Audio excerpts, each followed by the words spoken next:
Оралхан Бөкей қасиетті Алтайда, әйгілі Шыңғыстай ауылында дүниеге келгенімен, Шығыс Қазақстанның ғана емес, күллі алаш жұртының мақтанышына айналған аңыз адам. Қаламгердің мерейтойына орай тұлғаның есімін ұлықтап, шығармаларын ел жадында жаңғырту аясында тікелей эфир арқылы жазушы Оралхан Бөкейдің Алтайдың асқақ жыршысы атты онлайн әдеби кешін назарларыңызға ұсынамыз. Ұлы тұлғаның туған жер халқына мұра етіп қалдырған зор еңбегі бүгінгі өскелең ұрпаққа қоржынына салынған асыл қазына екен сөзсіз. Өскелең ұрпақтың Оралхан әдебиетін түсінуге, одан рухани құнын алуға шақырамыз.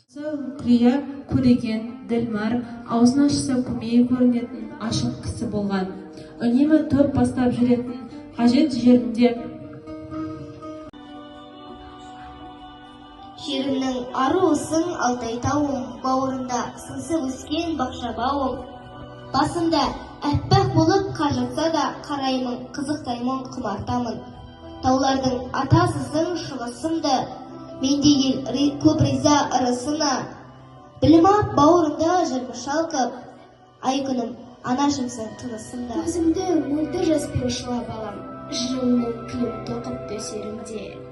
Жаз керек, бойын сегіп өсеріне, жаз керек, қайғы деген есеріне, жаз кіреге қуаныш сүйеу құрбыдағы, дес бермей ойсыз күлкі өсегіне.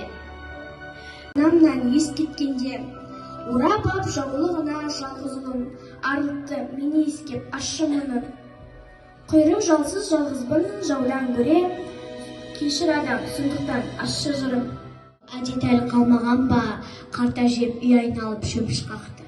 Дарқан дала бір сәт кетіне қалды. Жер ойнады, жылмалап бір аталды. Кен төсінен от пешіп бір осқанда, бір құсар қайтып қараспан жылап алды. Сәби көк қуат алып бір талайға, бөленді түр сілкініп нұрлар айға. Арудың жаңа киген камзолындай, не жетсін жаңбырдан соң бұл маңайға.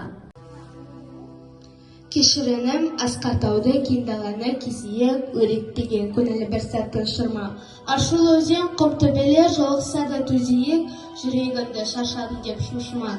Кешірінім қуанышы болмасасыз өмірдің қиындықтың қиясында танылар. Желе жұрты құрық тимес көңілім. Республикасы жастар сыйлығының лауреаты.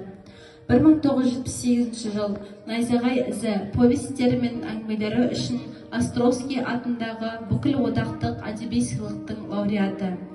1986 жылы біздің жақта қыз ұзақ повестері мен әңгімелері үшін Абай атындағы Қазақстан Республикасының мемлекеттік сыйлығының лауреаты наградаларына ие болды. Алғашқы